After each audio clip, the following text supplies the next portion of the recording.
The Newsday continues here on One News Now. I'm Jago Castro. Suspended Congressman Arnie Teves describes as fake news Justice Secretary Boying Remulla's claim that he will return to the country today.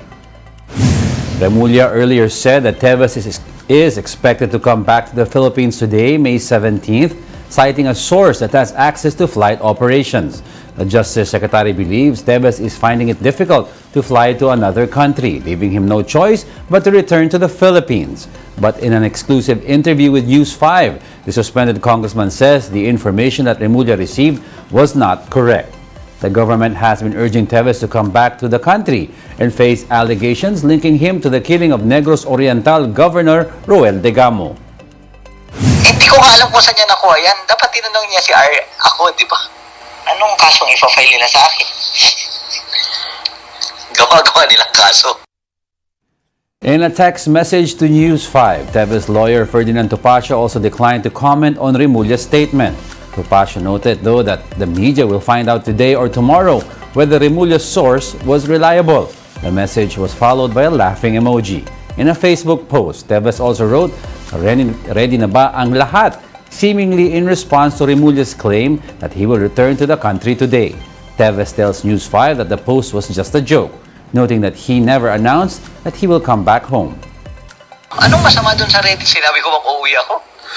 Pwede naman mag-joke-joke lang ako sa page ko, di ba? Fun, my page is for fun, di ba? Pangpasaya lang ng tao yun.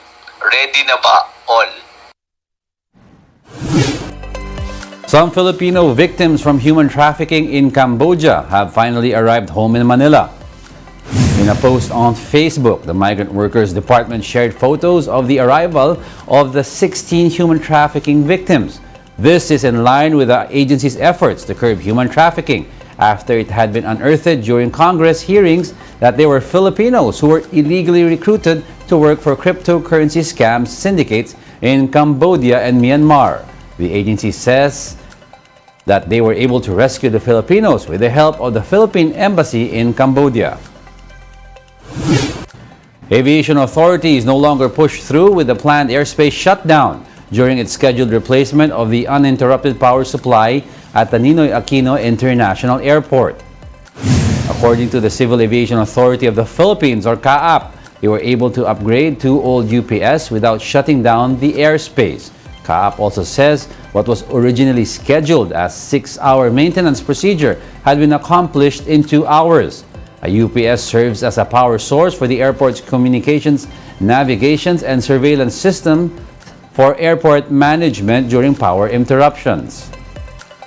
Yung upgrade po natin sa ating UPS went well as planned. It was managed well by our technicians and our engineers. At ito yung ating mga air traffic controllers. So, concerted effort, very good teamwork.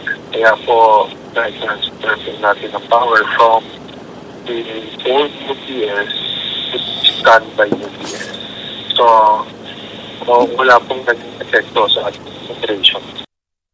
CAAP says the maintenance had minimal effect on airport operations. However, authorities assured they are still monitoring the situation for possible hitches.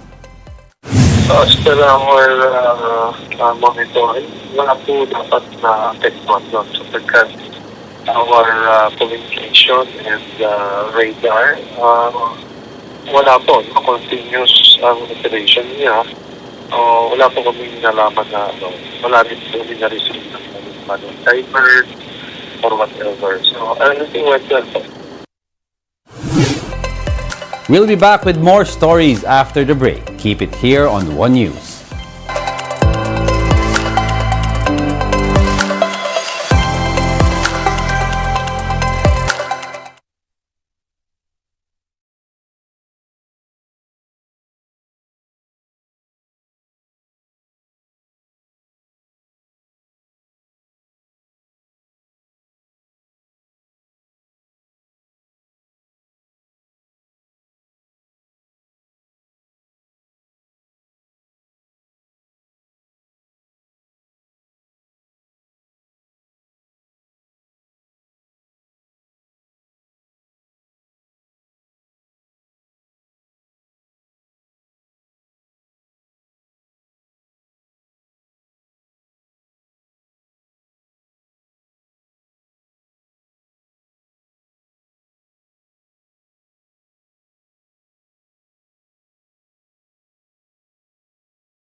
You're still watching One News Now. I'm Diego Castro.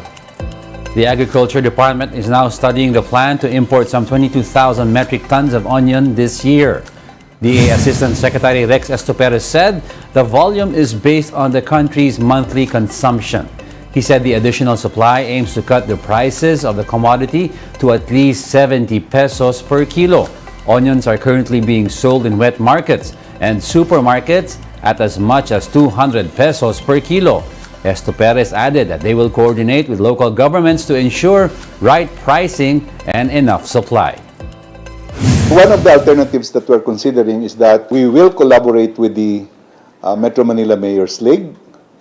Kasi sa ngayon, we don't have the police power except that for yung sa safety ng mga cold storages.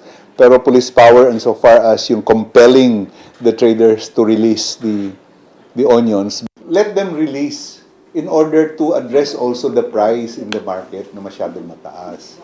Kasi kung sinasabi natin, compel, pressure sa presyo, sa negosyo, mapipilitan sila maglabas. Meanwhile, the Sugar Regulatory Administration assures the public that additional sugar imports will be above board. Shaila Francisco with the details. The Sugar Regulatory Administration is expecting a deficit of almost 50,000 metric tons of sugar by end August. Based on the agency's data, the imported supply was not enough to augment the local stocks for the year. This is why President Bongbong Marcos approved the additional importation of up to 150,000 metric tons recommended by the SRA. If we don't have a buffer stock, the prices will surely go up. So, hindi na acceptable levels yun. Last year, yung buffer natin sa umpisa sa refined was about 20-something thousand lang po. So it led to speculation, it led to the spike in prices, which the President really wants to avoid. But for the National Federation of Sugar Workers, the new importation will not bring the commodities prices down and will only benefit favored sugar traders. Since last year, the prices of refined sugar remained at 86 to 110 pesos per kilo. This is despite the arrival of some of the 440,000 metric ton sugar imports. Nakakapagtaka, no, as to why government has not been able to do much about this now. If they were able to import or raid the smuggled sugar that they said they have raided, no, in the warehouses, no? Sana na-distribute. Wala pa rin kami natanggap asukal at the lower price. The previous sugar import orders have been met with controversies, with some lawmakers questioning the legalities of the orders. The SRA acting administrator, though, has this to say. Basing on our very fruitful meeting yesterday, everybody can rest assured though, that the coming import program, should there be a need for one, this will be normal, this will be all under SRA, it will all be above board, and it will be open to all the importers po. So, everybody can come in.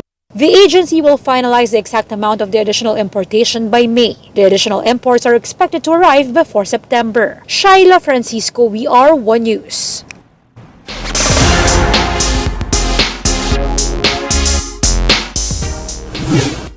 Mission accomplished. Gilas Pilipinas recaptures the gold medal in the 2023 SEA Games after downing Cambodia in the finals. The Philippines led for most of the game, although the import-laden Cambodian side tried to ignite several runs to retake the lead. But Gilas made timely baskets to keep the Cambodians at bay. Final score, 80-69. Naturalized import Justin Brownlee delivered anew with 23 points to go along with 7 rebounds. This was a payback too for Gilas after losing to the hosts in the group stage. Head coach Chot Reyes said defense was key in the Philippines' gold reclamation bid. We knew that we didn't have the offensive weapons, nor the outside shooting that we normally used to have. And so from day one, we said, if we're going to win this on the defensive end. With this, the Philippines ends the biennial meet at 5th place in the medal tally with 260 total medals, 58 of which are gold. Vietnam emerged as the winningest country with 136 gold medals out of its 355 total. It was followed by Thailand, Indonesia, and Cambodia. Right below the Philippines at 6th place is Singapore. The SEA Games will officially come to conclusion at the closing ceremonies tonight, May 17th. And those are the top stories of the hour. Join us again at 9:45 a.m. as we continue to monitor the day's biggest stories. I'm Diego Castro. We are One News. All sides, all the time.